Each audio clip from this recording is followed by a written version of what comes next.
زمانہ باواز بلند تر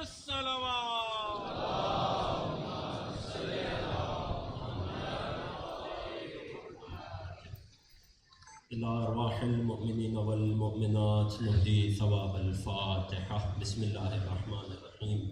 الحمد لله رب العالمين الرحمن الرحيم مالك يوم الدين. إياك نعبد وإياك نستعين. اهدنا الصراط المستقيم صراط الذين أنعمت عليهم غير المغضوب عليهم ولا الضالين. لا حول ولا قوة إلا بالله العلي العظيم. أعوذ بالله السميع العليم من الشيطان اللعين الرجيم. بسم الله الرحمن الرحيم.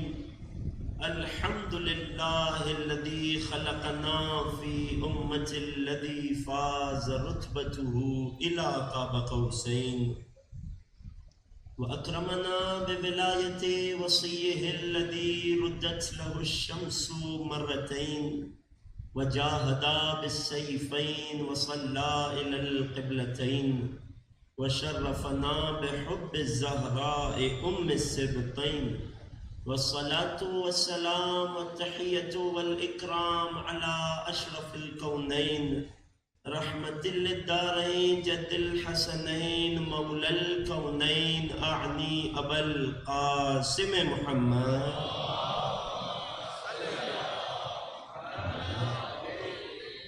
وعلى أهل بيته الأطيبين الأطهرين رحمة الله على محبيهم ولعنة الله على أعدائهم وغاصبي حقوقهم أجمعين. أما بعد فقد قال الله الحكيم في كتابه الكريم. بسم الله الرحمن الرحيم. أم يحسدون الناس على ما آتاهم الله من فضله فقد آتينا آل إبراهيم الكتاب والحكمة وآتيناهم ملكا عظيما. صدق الله العلي العظيم. درود پڑھیے محمد.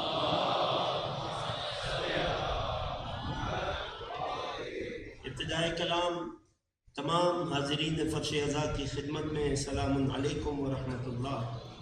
پروردگار کا شکر بجا لاتے ہیں ابتدا ہی سے کہ پالنے والے تیرا بے پناہ احسان ہے کہ تو نے ہمیں عزائے سید الشہداء سے جوڑ دیا اور اس فرش عزائے امام حسین کے صدقے تو نے ہمیں ہمارے دین کو اپنی شریعت کو عقیدے کو عمل کو سیکھنے کی توفیق عطا فرمایا. عزیزان گرامی سلسلہ گفتگو کی یہ 8ویں تقریر ہے. ہماری گفتگو کا موضوع مسلسل سورہ مبارکہ نساء کی آیت 54 آیت 54 میں جاری ہے. بہت سے مرحلوں سے گزر کر ہم یہاں تک پہنچے ہیں کہ اب 2 دنوں میں ہمیں گفتگو کو سمیٹ دینا ہے. یہ وہ آیت کہ جس میں پروردگار ارشاد فرماتا ہے ام یحسدون الناس علی ما آتاہم اللہ من فضلہ. اہل باطل کی ایک نشانی بیان کرتے ہوئے وہ جو حق اور حق والوں کو تسلیم نہ کریں، اس تسلیم نہ کرنے میں، اس نہ ماننے میں جو رکاوٹیں ہیں ان میں سے ایک بہت بڑی رکاوٹ کو خدا اس آیت میں بیان کرتا ہے کہ یہ لوگ حسد کرتے ہیں ان لوگوں سے کہ جنہیں اللہ نے اپنے فضل سے نوازا ہے. پھر اللہ ان صاحبان فضل کا یوں اعلان کرتا ہے فقد آتینا آل ابراہیم الکتاب کہ ہم نے اپنے بندوں میں سے ابراہیم کی آل کو، ابراہیم کی پاکیزہ نسل کو کتاب عطا کی، والحکمت اور ہم نے انہیں حکمت عطا کی، وآتیناہم ملکا عظیما اور ہم نے انہیں عظیم ملک، سلطنت، اقتدار اور اختیار نصیب کیا. کل آپ کی خدمت میں آیت کے اس ٹکڑے کا مفہوم پیش کیا تھا کہ آتینا آل ابراہیم الکتاب، ہم نے آل ابراہیم کو کتاب عطا کی. یہاں کتاب عطا کرنے سے مراد کیا ہے کل آپ کی خدمت میں تفصیل سے پیش کیا گیا، بات ذہنوں میں محفوظ ہے. آج بات ہوگی لفظ حکمت پر اور یہ حکمت اللہ نے آل ابراہیم کو کیسے عطا کی اور اس حکمت کے مظاہر کہاں دکھائی دیے، یہ حکمت آل ابراہیم سے کہاں کہاں اشکار ہوئی، کچھ مثالیں آپ کی خدمت میں پیش کروں گا، اور پھر کل کی آخری گفتگو میں اس ملک عظیم پر بات ہوگی، اس عظیم سلطنت، اس عظیم اختیار و اقتدار پر بات ہوگی جو اللہ قرآن میں کہہ رہا ہے ہم نے آل ابراہیم کو عطا کر دیا۔ اگر آمادہ ہے تو آج کے سبق سے بات کا آغاز کروں، مل کر ایک درود پڑھیے رسول اور آل رسول۔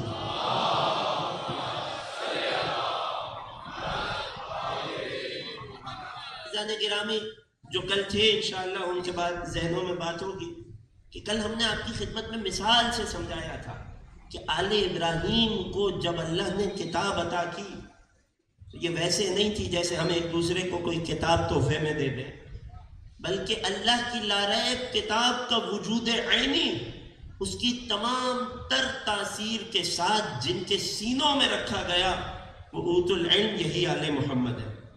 وہ آیات ذہنوں میں ہے سورہ عنکبوت۔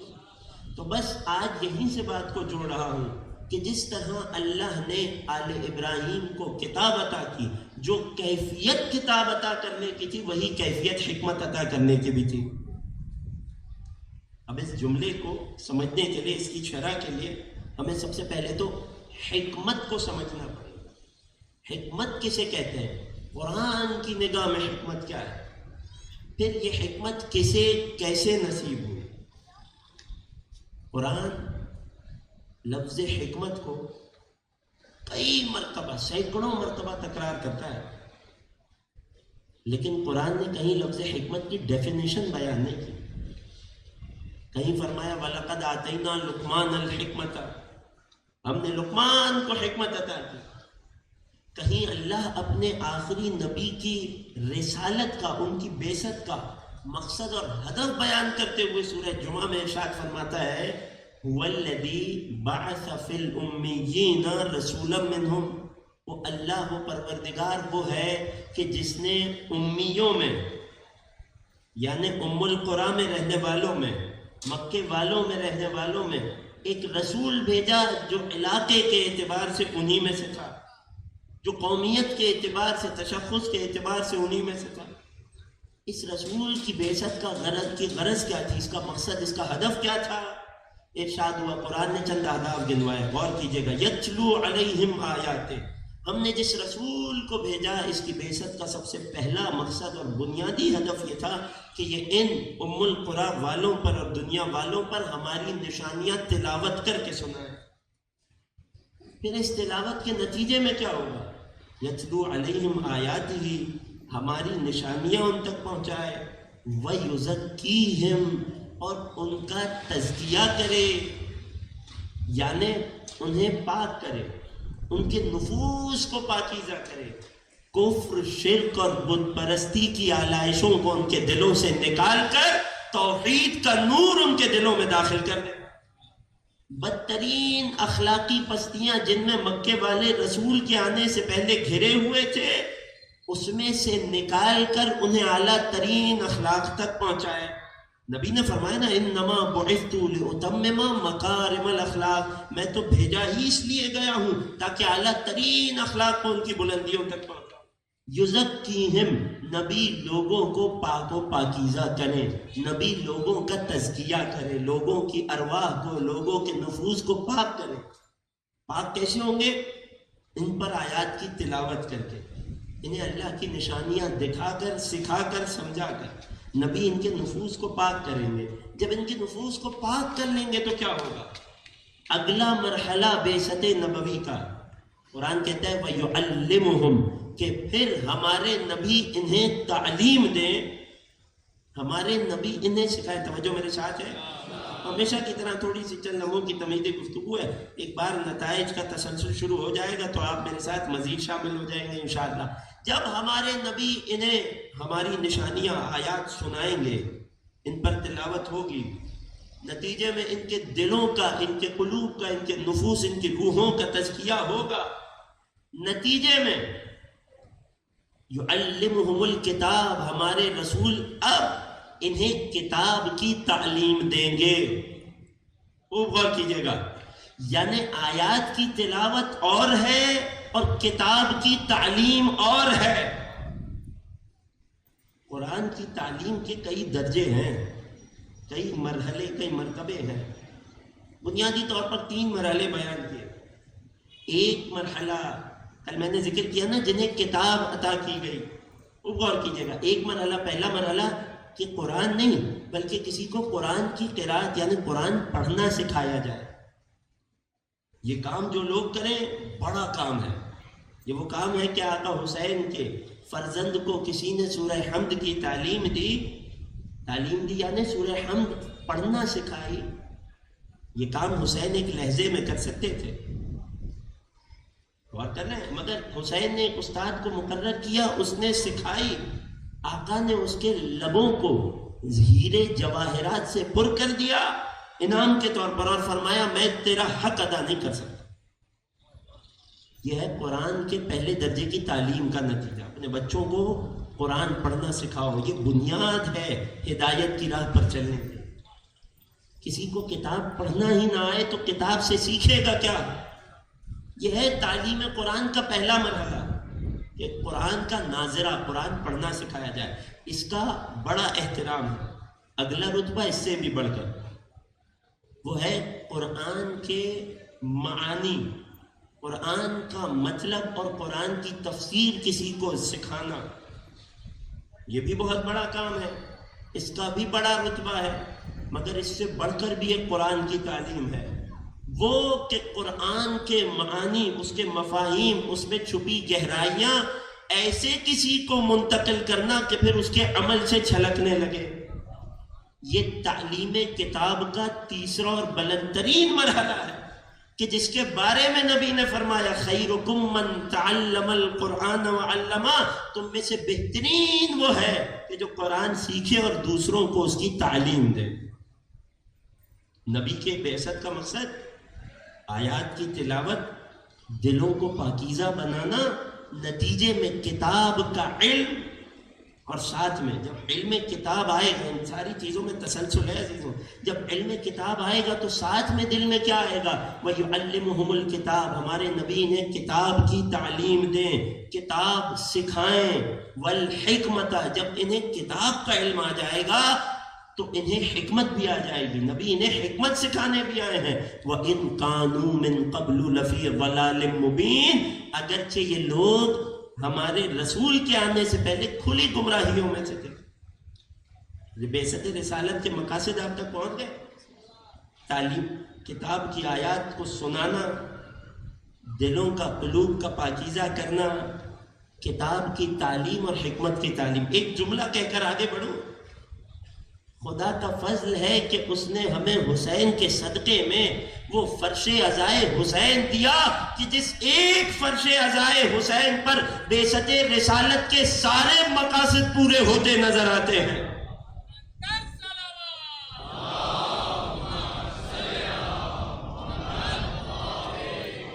یہاں آیات کی تلاوت بھی ہوتی ہے اور فرش عزا پہ بیٹھ کر دل پاک بھی ہوتا ہے، یہاں کتاب کی تعلیم بھی ہوتی ہے اور حسین کے صدقے میں حکمت بھی عطا ہوتی ہے۔ اگر متفق ہیں تو آقا کی عظمت پر ایک درود پڑھیے۔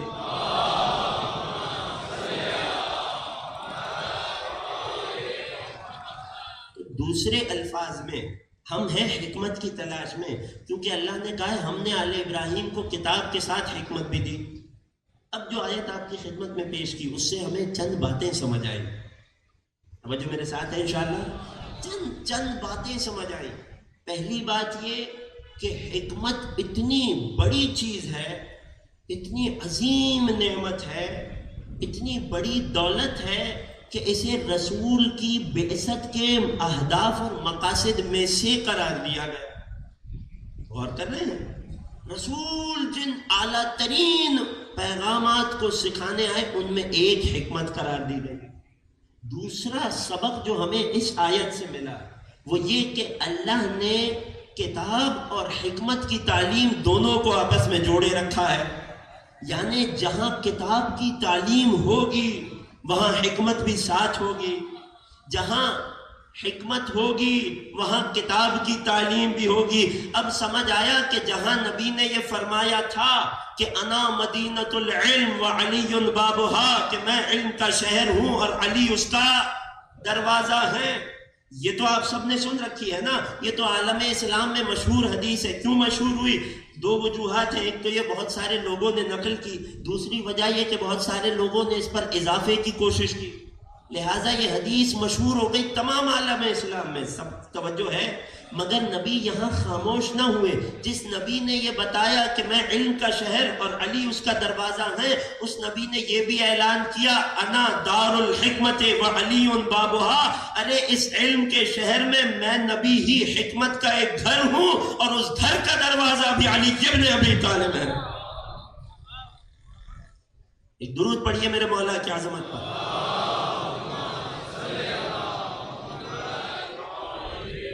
لہذا کتاب کی تعلیم اور حکمت ساتھ ساتھ چلتے ہیں۔ یہ حکمت اتنی بڑی نعمت ہے کہ اللہ فخریہ بیان کر رہا ہے، ہم نے آل ابراہیم کو اپنی کتاب کے ساتھ حکمت بھی دی۔ کتاب کتنی عظیم شے ہے، کل اس کی تاثیر بیان کر چکا نا، ذہنوں میں ہے، لیکن اس کتاب کو عطا کرنے کے بعد بھی خدا نے کافی نہ سمجھا، ساتھ میں حکمت بھی عطا کی۔ اتنی عظیم شے ہے کہ جس کے بغیر کتاب بھی کافی نہیں ہے۔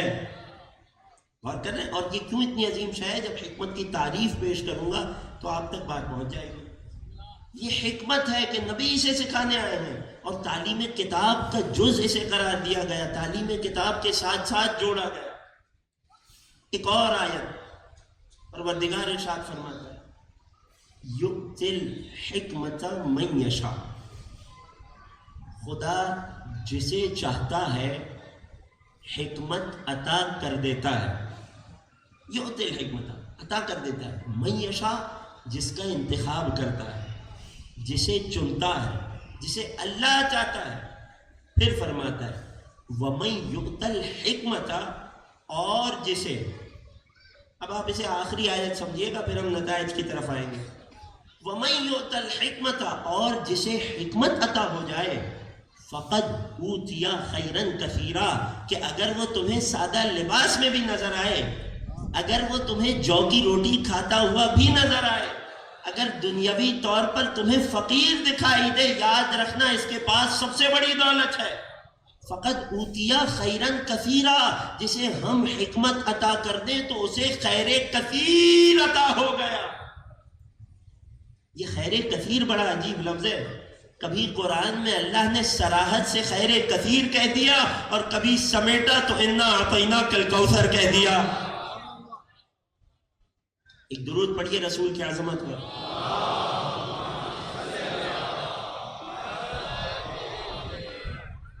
غور کیجئے گا، حکمت اتنی عظیم شے کہ بعثت نبوی کے اہداف میں سے ایک ہدف کہ جس کے بغیر کتاب کی تعلیم بھی کافی نہ ہو، وہ کہ خدا جس کا انتخاب کرے اسے عطا کرے، وہ کہ جسے مل جائے اسے خیر کثیر مل گیا۔ اور یہ کثیر میری آپ کی نگاہ کا کثیر نہیں ہے، یہ اللہ کی نگاہ کا کثیر ہے۔ ہمارا بہت زیادہ بھی اللہ کا تھوڑا ہوتا ہے، وہ کہ جو اللہ کا بہت زیادہ ہو وہ کتنا ہوگا؟ غور کرنے ہیں تو اب تلاش کرنی ہے یہ حکمت کیا ہے۔ امام معصوم نے، چھٹے امام جعفر صادق علیہ السلام،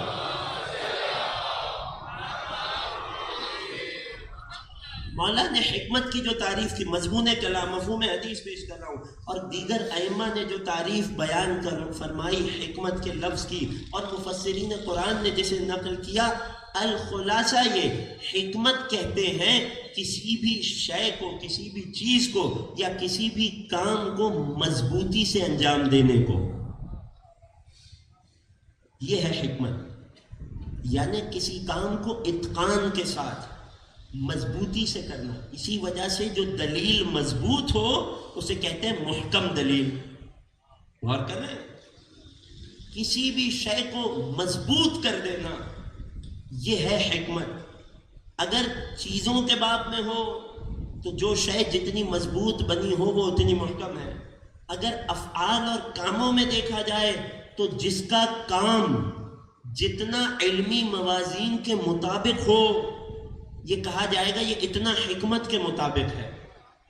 جس کے افعال جس قدر حکمت کے مطابق ہوں گے وہ اتنا حکیم کہلائے گا. یہی وجہ ہے، ایک وجہ لغوی بات کر رہا ہوں، یہی وجہ ہے کہ طبیب کو، ڈاکٹر کو ہمارے ہاں حکیم بھی کہا جاتا ہے، اگرچہ بعد میں یہ خاص ہو گیا دوسرے قسم کے یعنی ایلوپیتھی کے علاوہ کے ڈاکٹروں سے، مگر ابتدائی طور پر طبیب کو حکیم کیوں کہا گیا جانتے ہیں؟ کیونکہ وہ جب دوا کے نسخے بناتا ہے تو دوا میں جو کیمیا کے نسخے ہیں، جو ایلیمنٹس وہ استعمال کر رہا ہے، ان کا حساب و کتاب بالکل مضبوط ہونا چاہیے، ایکوریٹ ہونا چاہیے، ورنہ دوا اثر نہیں کرے گی. تو چونکہ وہ اپنا کام بڑی نزاکت سے، بڑی باریکی سے، حساب میں بڑی مضبوطی سے کرتا ہے، اسی وجہ سے اسے حکیم کہا جاتا ہے. غور کیا؟ ہر کام کو اس کے صحیح انداز سے کرنا یہ حکمت ہے. اللہ نے اپنی کتاب کو بھی کتاب حکیم کہا ہے، اللہ نے اپنے رسول کو بھی رسول حکیم کہا ہے. کیوں؟ کیونکہ جس کے پاس علم ہو، علم آ جائے، جہالت نہ ہو، ساتھ ساتھ کوئی نفسانی خواہشات کا غلبہ نہ ہو، وہ جب کام کرے گا، عمل کرے گا تو اپنے علم کے مطابق کرے گا. جب کام علم کے مطابق ہوگا تو چیزوں کی ابتدا بھی اس کی نظر میں ہوگی اور چیزوں کی منزل اور انجام بھی اس کی نگاہ میں ہوگی. تو یہ کوئی بھی قدم اٹھائے گا تو تمام تر اطراف و جوانب کو دیکھ بھال کر اٹھائے گا. لہٰذا ایسے شخص کو کہ جو اپنا ہر قدم اپنے علم کے مطابق اٹھاتا ہو، تمام تر اطراف و جوانب کو دیکھ کر اٹھاتا ہو، ابتدا کو اور آخری نتیجے کو دیکھ کر قدم اٹھاتا ہو، اس شخص کو بھی حکیم کہتے ہیں. اگر توجہ میرے ساتھ ہے، ایک درود پڑھیے آل رسول کے عظمت.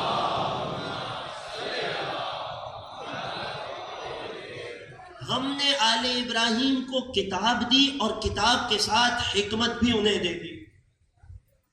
عجیب مرحلہ ہے کہ جنہیں کتاب مل رہی ہے انہیں کو حکمت مل رہی ہے. جناب وجہ اتنی سی ہے کہ جنہیں کتاب ملی ہے حکمت فائدہ بھی انہیں کو دے گی. کیوں؟ کیونکہ حکمت کی تعریف یہ ہے کہ اپنے علم کے مطابق کام کیا جائے. وہ جس کے پاس کتاب کا علم ہی نہ ہو وہ بیچارہ حکمت لے کر کہاں پھرتا رہے گا. لہٰذا اللہ نے حکمت انہی کو دی جو اس کے اہل تھے، اور اس کے اہل وہی تھے جنہیں کتاب کا علم ملا. اے خدا وہ کون ہے جنہیں کتاب کا علم ملا؟ اے خدا وہ کون ہے کہ جنہیں حکمت ملی؟ بہت آسانی سی بات ہے. رسول کی بعثت کے اہداف میں سورہ جمعہ میں جو آیت پیش کی، ان اہداف کو دیکھتے جائیے. رسول کا کام ہے اپنی امت پر آیتوں کی تلاوت کرنا، نشانیوں کی تلاوت کرنا. دیکھو وہ کون ہے جو تلاوت کا حق ادا کر رہے ہوں.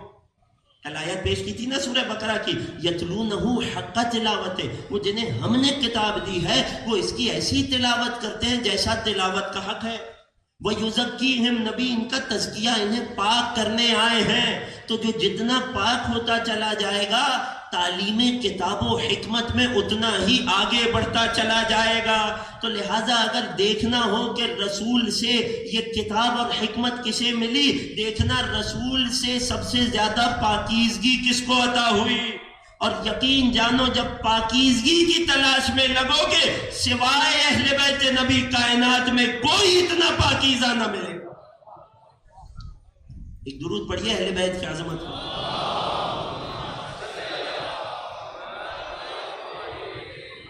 اب غور کیجئے گا، یہاں تک بات آ گئی.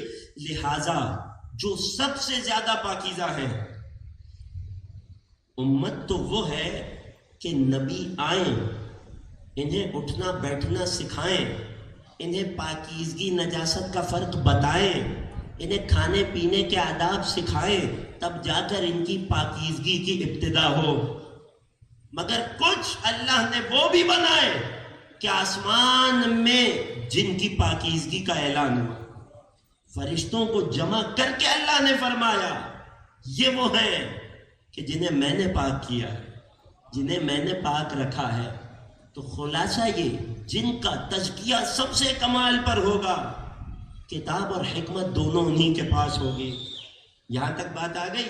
یہی وجہ ہے کہ جنہیں رسول سے سب سے زیادہ پاکیزگی ملی وہ میرا مولائے کائنات جب وہ اپنے علم کتاب کا اظہار کرتے تھے اور اپنی حکمت کے مطابق صحیح بات کو صحیح جگہ پر فرماتے تھے، نتیجے میں لوگوں میں فیصلہ کرتے تھے، تو رسول بھی علی کی حکمت کے اظہار پر تعجب فرماتے تھے، رسول فخر کا اظہار کرتے تھے، یہاں تک کہ برادران نے اپنی کتب میں اس حدیث کو لکھا کہ جب ایک روز رسول کے کچھ اصحاب نبی کے گرد تشریف فرما تھے، حالہ بنائے بیٹھے تھے جیسے چاند کے گرد بادلوں کا حالہ ہوتا ہے، اور بات علی کی آ گئی اور اصحاب نے علی کا کیا گیا کوئی فیصلہ سنایا، روایت کے جملے فتعجب بہ رسول اللہ، رسول خوش ہوئے، رسول نے فخر کرتے ہوئے فرمایا الحمدللہ الذی وہبنا الحکمت لأہل البیت، تمام حمد اس خدا کی جس نے ہم اہل بیت کو حکمت عطا کی ہے۔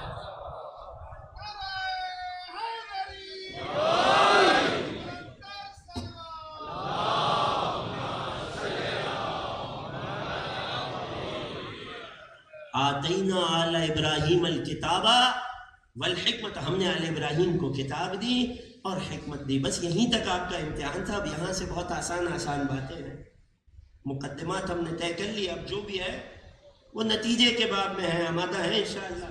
تمام حمد اس خدا کے لیے کہ جس نے ہم اہل بیت کو حکمت سے نوازا، گویا وہ جو اللہ نے آیت میں اعلان کیا تھا کہ ہم نے آل ابراہیم کو کتاب اور حکمت دی، رسول یہ جملہ کہہ کر اس نعمت پر اللہ کا شکر ادا کر رہے۔ اور یہی وجہ ہے کہ جو شخص قضاوت کرتا ہے، فیصلے کرتا ہے لوگوں کے درمیان، اس کے فیصلے کو بھی حکم صادر کرنا کہتے ہیں۔ عربی میں فیصلے کے لیے لفظ آتا ہے حاکم، کہ جو فیصلہ کرنے والا ہو، جو جج ہو۔ کیوں؟ کیونکہ وہ دو لوگ آتے ہیں اس کے سامنے، دونوں کسی حق پر جھگڑ رہے ہیں، کسی دعوے پر جھگڑ رہے ہیں، یہ شخص کیا کرتا ہے؟ یہ قاضی اپنے علم کے مطابق حق جہاں کا ہوتا ہے اسے وہاں پہنچاتا ہے، اور یوں کام کو متقن اور مضبوط کرتا ہے، حق کو حقدار تک پہنچاتا ہے، جو شے جہاں کی ہے اسے وہیں پہنچا دیتا ہے۔ اس وجہ سے اسے حکم صادر کرنا کہتے ہیں۔ غور کر رہے ہیں؟ لہٰذا قضاوت کے لیے بھی بنیادی عنصر جسے قرار دیا گیا وہ علم کے ساتھ ساتھ حکمت ہے۔ یعنی ایک جج، ایک قاضی اگر قانون کی ساری کتابیں پڑھے مگر اسے قانون کی شقوں کو صحیح موقع پہ تطبیق کرنا، اپلائی کرنا نہ آتا ہو تو وہ جج بننے کے قابل نہیں ہے۔ وہ قاضی کب بن پائے گا؟ جب وہ جو اس نے دسیوں کتابوں سے ہزاروں قوانین کی شقیں پڑھی ہیں صحیح وقت آنے پر صحیح شق صحیح جگہ پر اپلائی کر سکے، تب وہ اچھا قاضی کہلائے گا۔ لہٰذا قضاوت بھی موقوف ہے اس حکمت پر، وہ حکمت جو اللہ نے آل ابراہیم کو عطا کی۔ توجہ میرے ساتھ ہے؟ لہٰذا اب کائنات میں جو جتنا بڑا حکیم ہوگا، جو جتنا زیادہ حکمت رکھنے والا ہوگا، وہ قضاوت کے اتنے ہی زیادہ اہل ہوگا، وہ اتنا ہی بہتر فیصلہ کرنے والا ہوگا۔ یہی وجہ ہے کہ تاریخ گواہ ہے، شاہد ہے کہ جیسے فیصلے تاریخ انسانیت میں میرے مولائے کائنات علی ابن ابی طالب نے انجام دیے، نہ ان سے پہلے بجز انبیاء کوئی کر سکا، نہ قیامت تک کوئی کر سکے۔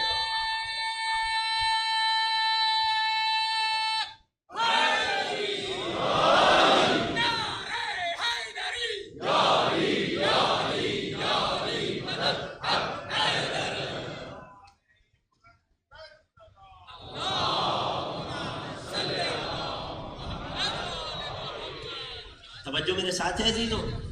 وقت مختصر ہے، بہت سی باتیں، بہت سے نتائج حکمت کے مطابق آپ تک پہنچانے، تاکہ کل ہمارے پاس کل آخری شب خالص رہ جائیں ملک عظیم کے تذکرے کے لیے۔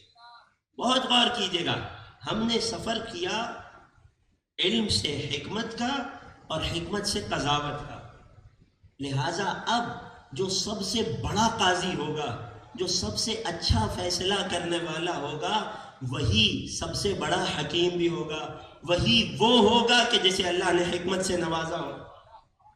غور کر رہے ہیں؟ آئیے کتابوں میں تلاش کریں. اب تلاش کے دو طریقے ہیں، یا تو کہیں نبی نے بتایا ہو کہ سب سے اچھا فیصلہ کرنے والا یہ ہے، یا کہیں کسی نے کر کے دکھایا ہو کہ سب سے اچھا فیصلہ میں ہی کر سکتا ہوں، یا کہیں دوسروں نے گواہی دی ہو کہ اگر یہ نہ ہو تو ہم فیصلہ نہ کر پاتے.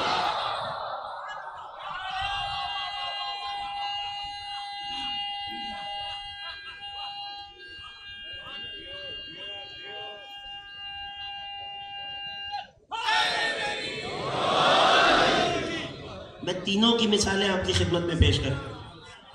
توجہ میرے ساتھ ہے، انشاءاللہ آمادہ ہے. موفق ابن احمد خوارزمی، برادران کیا علماء میں ایک بہت بڑا نام، دور قدیم کے علماء میں ایک آدمی. انہوں نے ایک کتاب لکھی مناقب علی ابن ابی طالب، کہ جس کتاب کو مناقب خوارزمی بھی کہا جاتا ہے. یہ ان کی خوش نصیبی تھی، یہ ان کا شرف تھا کہ انہوں نے علی کے مناقب پر قلم اٹھایا، اور وہ بات کہ جو بیان کرنا نبی کی سنت تھی اسے انہوں نے قلم بند کر دیا.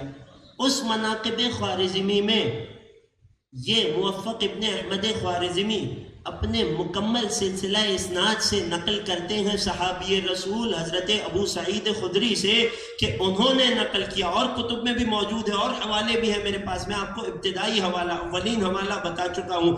انہوں نے رسول سے نقل کیا کہ رسول ایک بار اپنے تمام اصحاب کے درمیان تشریف فرما تھے، اور فیصلے پر کوئی بات چھڑ گئی تو نبی نے سب کو مخاطب کر کے فرمایا، ان اقضا امتی علی ابن ابی طالب. میری امت میں، میری پوری امت میں وہ نبی کہ جس کی امت فقط مدینہ نہیں تھا،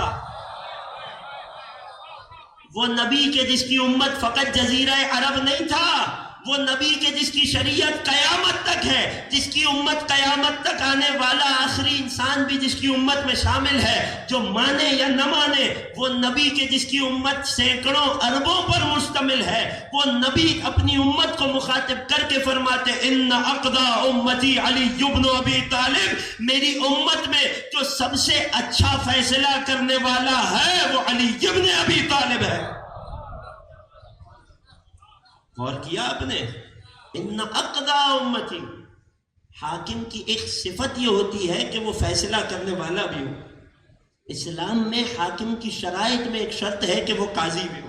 نبی یہاں اپنی امت کو فقط یہ نہیں بتا رہے تھے کہ تم میں سب سے اچھا فیصلہ کرنے والا کون ہے، نبی یہاں اپنی امت کو یہ بھی بتا رہے تھے کہ میرے بعد تم سب میں میری جانشینی کا سب سے بڑا حقدار کون ہے. غور کیا آپ نے؟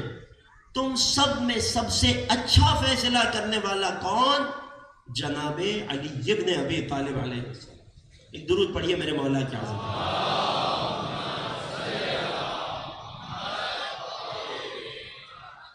سب سے اچھا فیصلہ کرنے والا ہے تو یقیناً سب سے زیادہ حکمت والا بھی ہوگا، کیونکہ فیصلہ حکمت کا متقاضی ہوتا ہے.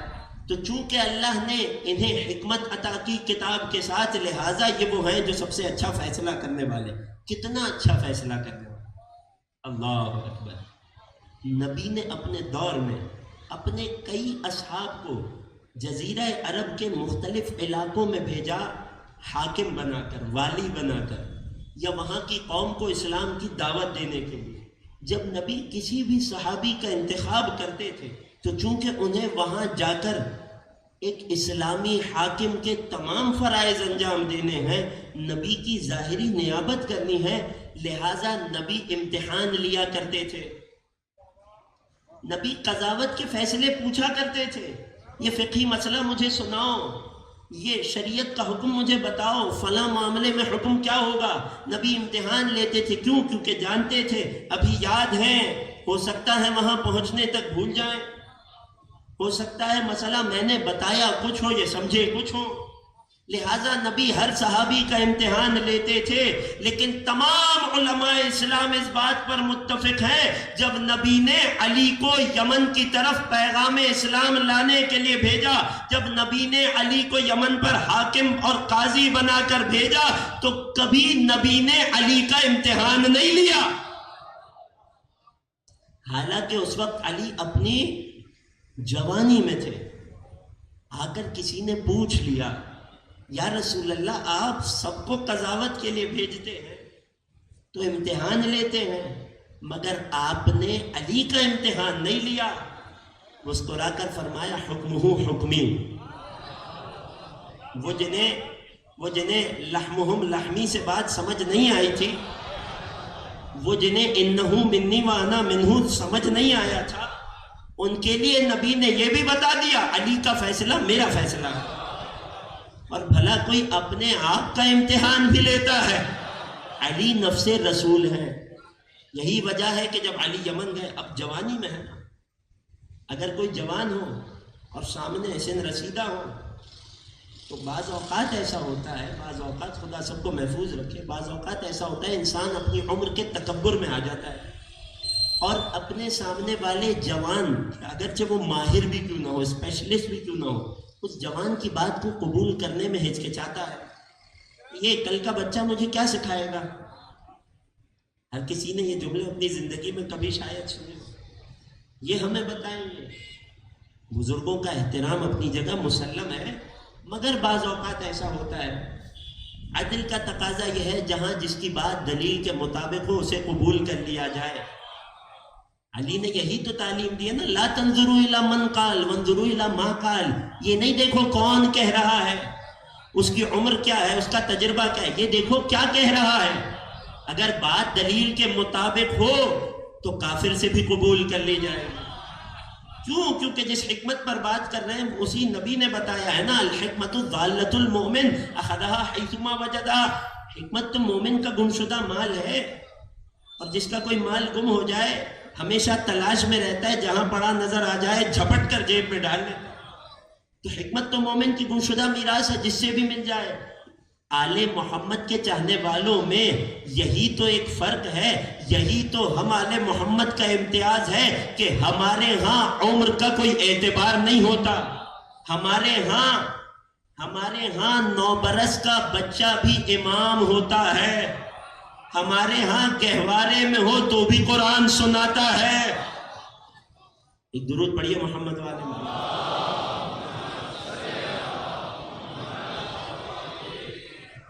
اور کر رہے ہیں،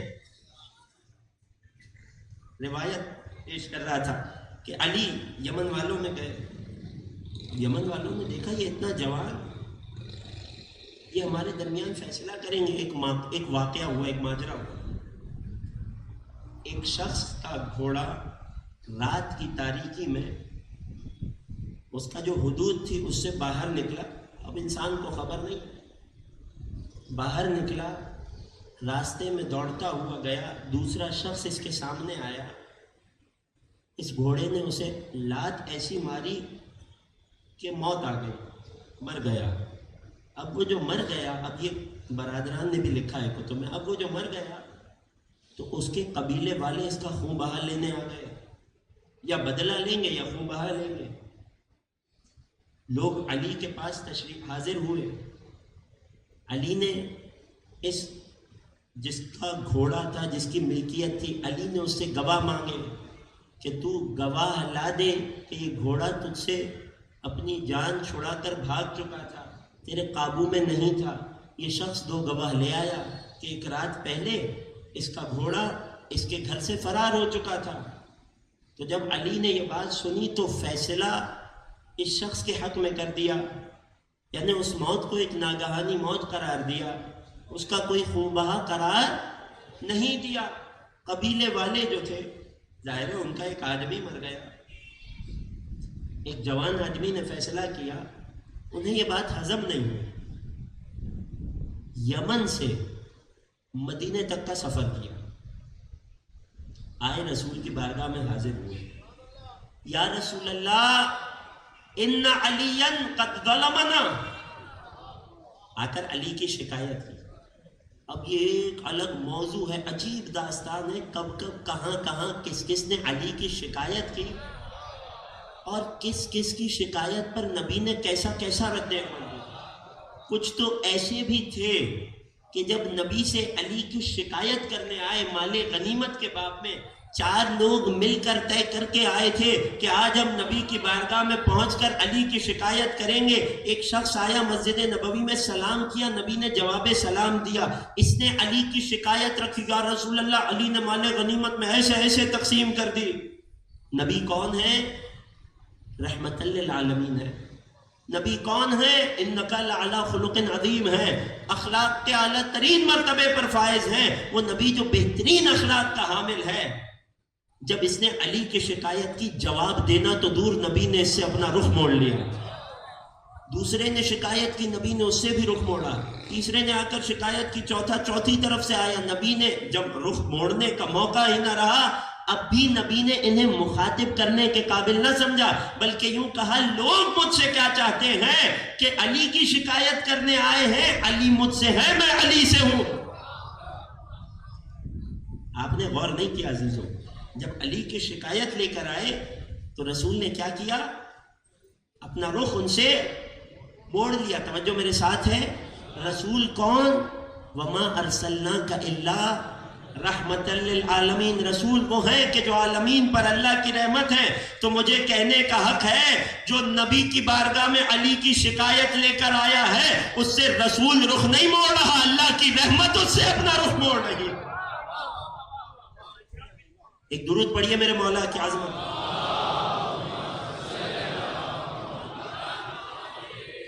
تو یہ یمن والے آئے. اب چونکہ انجان تھے, رسول نے انہیں ویسا جواب نہیں دیا. یہ میں نے عرض کیا نا, طویل موضوع ہے. یمن والے آئے, یا رسول اللہ ان علی قد ظلمنا, علی نے ہم پر ظلم کیا. رسول نے ان سے پوچھا نہیں کہ کیا ہوا, رسول نے پوچھا نہیں معاملہ کیا ہے.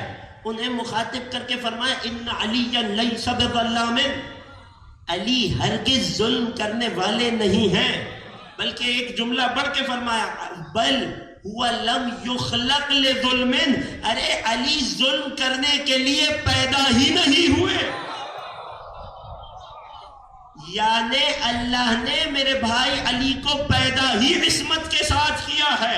علی ان ہستیوں میں سے ہے کہ جن سے ظلم صادر ہو ہی نہیں سکتا, جو سراپائے عدل الہی ہے, جو عدل الہی کا کائنات میں بہترین مظہر ہے.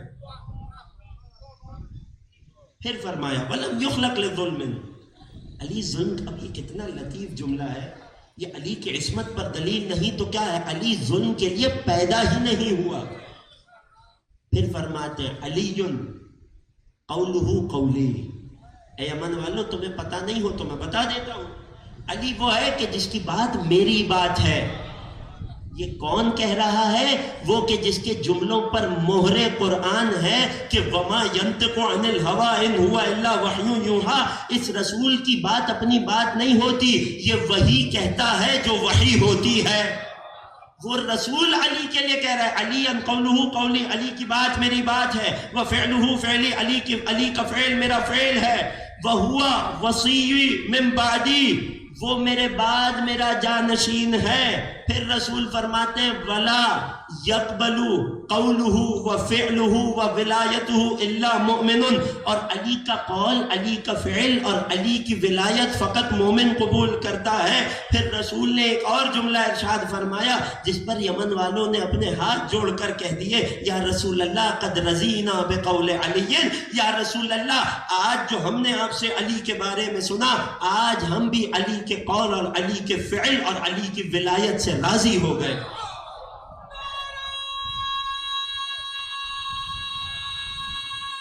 سب مل کر رسول یہاں پر رکے نہیں, بلکہ جب یمن والوں نے اقرار کر لیا تو نبی نے فرمایا قولکم ھذا توبۃ, تمہارا یہ کہہ دینا تمہارے اس جرم سے توبہ کی مثال ہے. یعنی اب جب تم نے یہ اقرار کر لیا, ذرا سوچو کتنا بڑا جرم ہوگا فقط علی کے فیصلے پہ شک کرنا. کہ نبی کہہ رہے ہیں تمہارا اب اقرار کرنا یہ توبہ ہے. یہ ہے ذات گرامی علی ابن ابی طالب کہ جو امت میں سب سے بڑے قاضی ہیں. کیوں؟ کیونکہ اللہ نے انہیں کتاب کے ساتھ حکمت بھی عطا کی تھی. ایک منزل اور آگے بڑھاؤں بات کو, اگر آمادہ ہیں تو رسول اور آل رسول کی عظمت پر مل کر ایک درود پڑھ لیں۔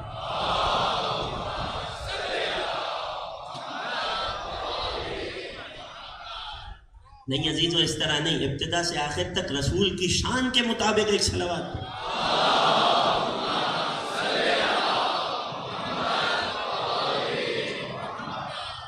غور کر رہے ہیں آپ؟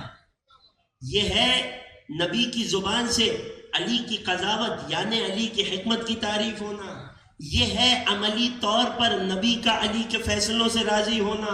وہ جو تیسری شق تھی وہ رہ گئی تھی، آئیے وہ بھی سن لیجئے کہ ایک دور خلافت میں جب ایک خاتون کو اس کے قبیلے والے لائے اور حاکم وقت کے سامنے یہ معاملہ رکھا کہ ازدواج کے 6 ماہ بعد اسے اولاد ہو گئی، تو حاکم نے فیصلہ سنا دیا کہ اسے رجم کر دیا جائے، گویا سزائے موت ہو گئی۔ وہ علی کے جو لوگوں کے حقوق کے محافظ تھے، جب ان تک یہ خبر پہنچی تو دربار میں تشریف لائے خود چل کے، اور فرمایا کہ اے حاکم، تیرا یہ فیصلہ اللہ کی لاریب کتاب سے ٹکرا رہا ہے۔ حیرت سے پوچھا کون سی آیت سے ٹکرا رہا ہے؟ علی نے قرآن کی کچھ آیتیں پڑھی، توجہ ہے؟ فرماتے ہیں قرآن میں اللہ انسان کی مدت کو بیان کرتے ہوئے فرماتا ہے وَحَمْلُهُ وَفِصَالُهُ 30 عَامًا۔ فیصلہ باز نے سن رکھا ہو، نتیجہ بہت ہے۔ انسان کا حمل شکم مادر میں اور انسان کی دودھ پلائی، یہ کل مدت کتنی ہے؟ قرآن کہتا ہے 30 شہرا، 30 مہینے۔ تسلیم کر لیا؟ اب قرآن کی یہ آیت جب یہاں سب نے پڑھ رکھی ہے تو وہاں دربار میں بھی سب نے پڑھ رکھی تھی، ہر انسان نے پڑھ رکھی تھی۔ پھر علی نے دوسری آیت پڑھی ایک دوسرے حصے سے، سورہ بقرہ سے، وَالْوَالِدَاتُ يُرْضِعْنَ أَوْلَادَهُنَّ حَوْلَيْنِ كَامِلَيْنِ، کہ ماؤں کو چاہیے کہ اپنی اولاد کو دودھ پلائیں، کتنا؟ 2 مکمل سالوں تک۔ علی نے سوال کیا 2 مکمل سال کتنے مہینے ہیں؟ 24 مہینے ہیں۔ حمل اور دودھ پلائی قرآن کہہ رہا ہے کہ 30 مہینے ہیں، 30 میں سے 24 نکالو، 6 ماہ بچ جائیں گے، یعنی قرآن کی نگاہ میں 6 مہینے کا حمل ممکن ہو گیا۔ لوگوں نے یہ اقرار کیا اے علی یہ سب آیتیں ہم نے پڑھ رکھی تھی، مگر آپ کے فیصلے کے بعد ایسا لگتا ہے کہ ہم نے ان آیتوں کو زندگی میں کبھی پڑھا ہی نہ تھا۔ یہ ہوتا ہے کتاب کا علم، کتاب حفظ کر لینا، رٹ لینا، یاد کر لینا اور ہوتا ہے، اور جنہیں اللہ نے کتاب عطا کی ہو ان کا علم اور ہوتا ہے۔ یہاں لوگوں نے حاکم وقت کو یہ دعا کرتے ہوئے سنا تھا، اے خدا اللہم لا تبقنی لمعدنۃ لیس لها علی بن ابی طالب، اے پروردگار مجھے زندگی میں کبھی ایسی مشکل میں مبتلا نہ کرنا جس میں میری مشکل کشائی کے لیے علی بن ابی طالب نہ ہو۔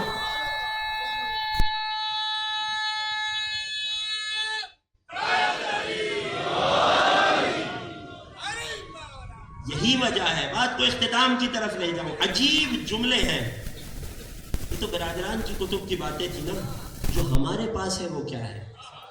ایک جملہ معصوم کا زحمتیں تمام، قضاوت دلیل ہوتی ہے حکمت کے کمال، حکمت اسے ملتی ہے جسے کتاب بھی ملے، وہ جو اللہ نے آل ابراہیم کو عطا کی۔ یہی وجہ ہے کہ میرے اور آپ کے 5ویں سرکار امام محمد باقر علیہ السلام،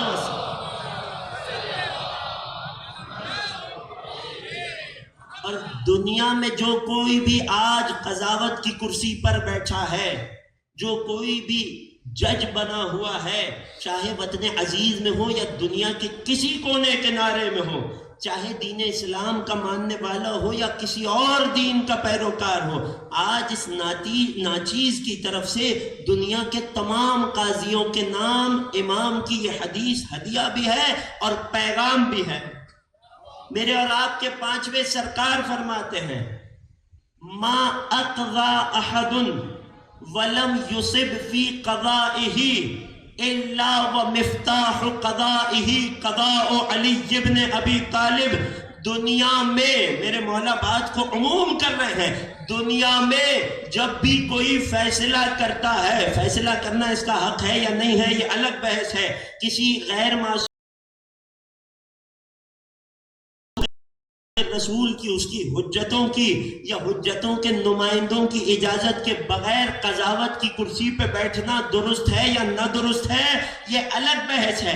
اب جو کوئی بھی کرسی قضاوت پہ بیٹھا ہو اور فیصلہ کر رہا ہو، میرے پانچویں امام فرماتے ہیں جو کوئی بھی اس کائنات میں کوئی فیصلہ کرتا ہے، کوئی قضاوت کرتا ہے اور اس کا فیصلہ اگر حق کے مطابق ہوتا ہے تو یہ ہو ہی نہیں سکتا کہ کوئی فیصلہ کرے اور فیصلہ حق کے مطابق بھی ہو اور اس فیصلے کی چابی اسے علی کے فیصلوں سے نہ ملی ہو۔ عجیب دعویٰ ہے امام معصوم کا، میرے ساتھ ہے توجہ؟ یعنی دنیا میں جب بھی کوئی حق کا فیصلہ ہوگا اس فیصلے کی چابی ہمیں علی کے فیصلوں میں مل جائے گی۔ لہٰذا اے قضاوت پر فائز لوگوں، خبردار، جہاں دنیا کی ہزاروں کتابوں کو پڑھنا وہاں ضرور علی کے فیصلوں کا مطالعہ کرنا اور خدا سے یہ دعا کرنا کہ جس پولیس رات پہ تم بیٹھے ہو خدا ہر دم علی کے صدقے تمہیں صحیح فیصلے کی توفیق عطا کر۔ ایک درود پڑھیے مولا کائنات کی عظمت۔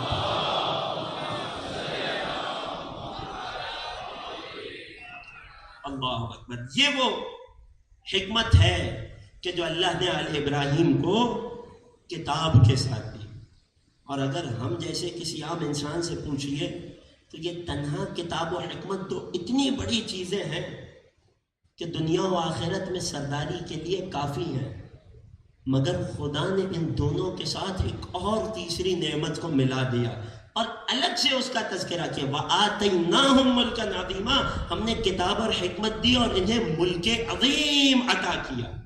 انشاءاللہ کہ کل کی آخری گفتگو میں آیت کے اس آخری لفظ پر بات ہوگی۔ آج شب 9 محرم آ گئی، بلاتے ہیں کہ جب مصائب کا ذکر طویل ہوتا ہے، اور آج تو ذکر بھی اس کا ہے کہ جب خیمے سے رخصت ہوا، فوج اشقیاء کے راوی حمید ابن مسلم نے یہ بات لکھی ہے کہ جب خیمے سے یہ رخصت ہوا، یہ جوان خیمے سے نکلا تو ایسے رخصت ہوا جیسے خیمے سے کوئی جنازہ رخصت ہو رہا ہے۔ اے عزاداران حسین، کیفیت سے محسوس ہوتا ہے، یوں تو کربلا کا ایک غم بہت بڑا ہے، لیکن کیفیت سے محسوس ہوتا ہے کہ شاید سب سے بڑا غم جو شہ کے گھر والوں کو ملا وہ علی اکبر کی شہادت۔ اللہ، جو جوان اولاد والے بیٹھے ہو، بڑھاپے میں والدین کو اپنی جوان اولاد سے ایک عجب ڈھارس ہوتی ہے۔ حسین کی ڈھارس کا نام علی اکبر ہے، حسین کے سہارے کا نام علی اکبر ہے۔ وہ علی اکبر جو حسین کو اتنا پیارا تھا کہ کم سنی میں بے موسم کے پھل کی فرمائش کر دے تو جوانان جنت کا سردار لے آیا کرتا تھا، اور کیوں نہ اتنا لاڈلا ہو کہ نانا کی رخصت کے بعد نانا کے دیدار کے لیے تڑپتے ہوئے اہل بیت کو اللہ نے علی اکبر کا تحفہ دیا تھا۔ یہی تو وہ حوالہ ہے نا، جب حسین نے اکبر کو میدان جنگ میں جانے کی اجازت دی تو کیا فریاد کی؟ اللہم اشہد علی ہؤلاء القوم، اے خدا تو اس قوم پر گواہ رہنا، قد برز الیہم غلام، اب ان کی طرف وہ جا رہا ہے اشبہ الناس خلقا و خلقا و منطقا برسولک، جو اپنے چہرے میں، خلقت میں، اپنے اخلاق میں، اپنی گفتار میں، کردار میں ہو بہو تیرے نبی کی شبیہ ہے۔ وَكُنَّا اِذَا اشْتَقْنَا لِزِيَارَةِ نَبِيِّكَ زُرْنَا، اے خدا جب ہمیں نبی کی زیارت کا جی چاہتا تھا ہم علی اکبر کو جی بھر کے دیکھ لیتے۔ گویا آج علی اکبر ہم سے نہیں جا رہا، اللہ کے رسول میدان جنگ میں آ رہے ہیں۔ اللہ اکبر، وہ علی اکبر جو میدان جنگ میں بابا کے پاس آئے، اصحاب حسینی شہید ہو گئے، اکبر تشریف لائے، مقتل کے جملے استأذنا فأذنا، اکبر نے اجازت مانگی، حسین نے فوراً اجازت دے دی، بس ایک جملہ فرمایا، اے علی اکبر جاؤ اور اپنی ماں سے اجازت لاؤ، اجرکم علی اللہ۔ آج میں کسی سے نہیں کہوں گا کہ رونے میں نہ شرمانا، جسے توفیق نصیب ہو جائے نا، حسین کے اکبر کا پرسہ حسین کی بارگاہ میں پیش کرے، اکبر کا پرسہ جناب شہزادی کونین کی بارگاہ میں پیش کرنا، اکبر کا پرسہ جناب زینب علیہ کی بارگاہ میں بھی پیش کرنا۔ کیوں جانتے ہیں؟ کیونکہ جب حسین نے اکبر سے کہا نہ جاؤ ماں سے اجازت لے کر آؤ، اکبر ام لیلہ کے خیمے میں آئے، ماں آپ کے والی پر مشکل وقت ہے، کیا اکبر کو جانے کی اجازت ہے؟ ماں ام لیلہ نے جواب میں اجازت دی، اکبر دوڑے دوڑے بابا کے پاس آئے، بابا میں ماں سے اجازت لے کر آ گیا۔ فرماتے ہیں اکبر اس ماں سے نہیں جس ماں نے 18 سال پالا ہے، جاؤ پھوپھی زینب علیہ سے جاؤ۔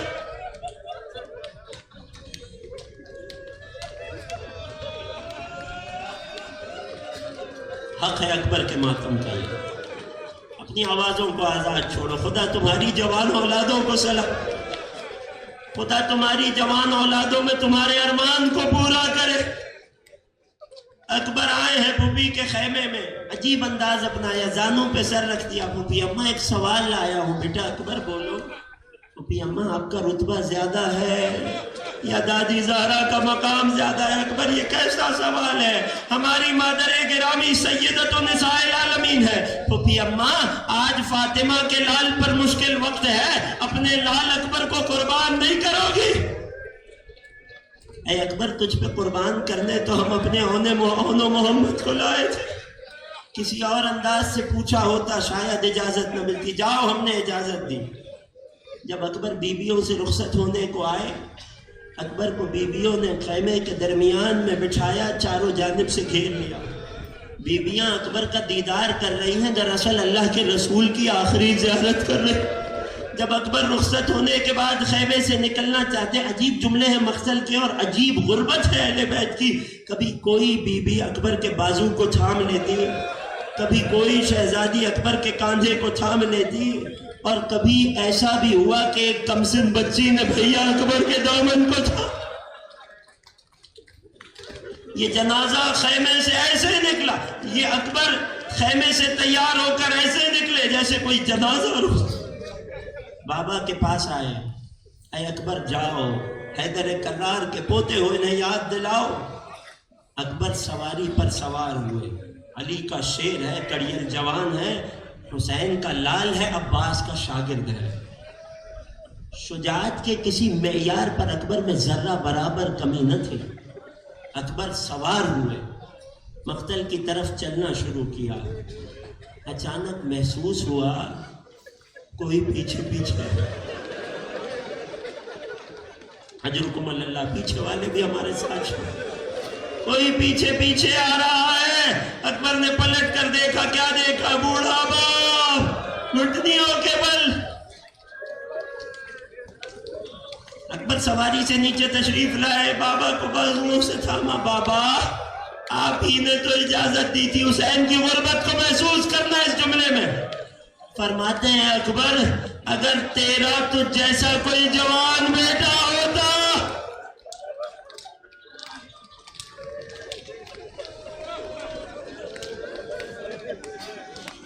اجرکم اللہ، اجرکم اللہ زہرا، حق ہے ان راتوں کا، حق ہے حسین کو ان کے اکبر کا پرسہ دیا۔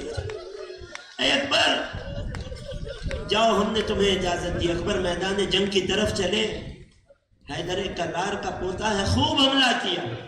ادھر حسین جناب ام لیلہ کے خیمے کے پاس آیا، اے ام لیلہ میرے دل کا ارمان ہے کہ اللہ مجھے میرے اکبر سے ایک اور بار ملا دے۔ ماں کی دعا اولاد کے حق میں بہت جلدی قبول ہوتی ہے، ام لیلہ دعا کر دو۔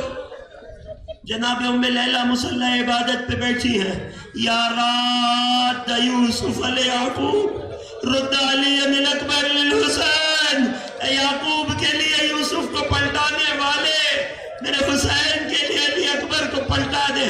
ام لیلہ کی دعا قبول ہوئی، علی اکبر میدان جنگ سے پلٹ کر آئے، مگر حسین کے امتحان میں اضافہ ہو گیا، اور کیوں نہ ہوتا روز عاشور دن ہی ایسا تھا۔ اکبر بابا کی خدمت میں آئے، بابا میں نے کیسی جنگ کی؟ مرحبا شہزادے، بابا 3 دن کا پیاسا ہوں، العطش قد قتلنی، بابا پیاس مارے ڈال رہی ہے، اگر ایک گھونٹ پانی مل جاتا میں نے حملہ کر کے بتاتا میں علی کا شیر ہوں۔ اللہ اللہ حسین کی غربت، کم سنی میں بے موسم کا پھل لانے والا حسین آج اتنا غریب ہو گیا، ایک گھونٹ پانی اکبر، اپنی انگشتری اکبر کے دہن میں رکھی، جاؤ نانا حوض کوثر۔ مقتل کے عجیب جملے ہیں، میں آپ کی خدمت میں پیش کرتا ہوں جو غربت کو محسوس کر سکے۔ فَنَظَرَ إِلَيْهِ نَظْرَةَ الْيَائِسِ، حسین نے اکبر کی طرف مایوسی کی ایک نگاہ ڈالی، یعنی کیا؟ یعنی جانتے تھے کہ اب جو اکبر جا رہے ہیں پھر مجھے میرے اکبر کا دیدار نہیں ہوگا۔ حسین نے حسرت کی ایک نگاہ چہرے رسول پہ ڈالی، جاؤ نانا حوض کوثر سے سیراب کریں۔ اکبر چلے ہیں، اسر سعد نے آواز دی، شیر خدا کا پوتا ہے، ایک مقابل ایک نہ جیت پاؤ گے، چاروں جانب سے گھیر لو۔ ارے دشمنوں نے چاروں جانب سے اکبر کو گھیرا ہے، ایک شقی نے برچھی کا وار کیا، ادھر علی اکبر زین فرس سے زمین کربلا پر آئے، آواز دی، علیک منی السلام یا ابا عبداللہ۔ میں نے پڑھا، آپ نے سنا، حسین ایک بلند ٹیلے سے یہ جنگ دیکھ رہے تھے۔ کربلا کا ہر شہید جب زمین پر آتا تھا تو آقا حسین کو سلام کرتا تھا، مگر کیا کہتا تھا؟ السلام علیک یا ابا عبداللہ۔ مگر جب اکبر زمین کربلا پر آئے، اکبر نے جملوں کو بدل دیا، کیا کہا؟ علیک منی السلام یا ابا عبداللہ۔ ان جملوں کی تبدیلی کا مطلب جانتے ہو؟ میں نے جب اس تبدیلی کو دیکھا، عرب کے کلام اور شعراء عرب کے اشعار میں تحقیق کی، جانتے ہو میں کس نتیجے پہ پہنچا؟ میں آپ کی خدمت میں پیش کروں گا جسے جتنی توفیق نصیب ہو۔ عرب کے شعراء جب کسی مرحوم کا مرثیہ کہتے ہیں، جب کسی ایسے کا مرثیہ کہتے ہیں جو دنیا سے رخصت ہو چکا ہو، اور اگر مرثیے میں اسے سلام کرے کہ جس سے سلام کے جواب کی امید نہ ہو، تو مردوں کو ایسے سلام کرتے ہیں، علیک منی السلام۔ ارے اکبر جانتے تھے میری شہادت کی خبر سن کے میرا بابا جی نہ پائے گا، علیک منی السلام یا ابا عبداللہ۔ وہ حسین جو ٹیلے پہ کھڑے منظر دیکھ رہے تھے، اچانک خاک کربلا پہ گر گئے۔ اے علی اکبر بابا کو آواز دو، مجھے رستہ دکھائی نہیں دیتا۔ حسین نہ جانے کس طرح اکبر کے لاشے پہ پہنچے، سر کو پیٹ کے ماتم کر دو، آخری جملے، حسین لاشے اکبر پہ پہنچے، میں پوری مصیبت نہیں پڑھ پاؤں گا، آخری جملے زحمتیں تمام، حسین اکبر کے لاشے پہ پہنچے۔ یہ کوئی چھوٹا جملہ ہے عزیزوں، حسین لاشے اکبر پہ پہنچے، روایت کے جملے ہیں، فوضع خدہ علی خد علی الاکبر، حسین نے اپنا رخسار اکبر کے رخسار پر رکھا اور ایک جملہ کہا، علی الدنیا بعدک لفا، اے اکبر تیرے بعد اس دنیا کی زندگی پر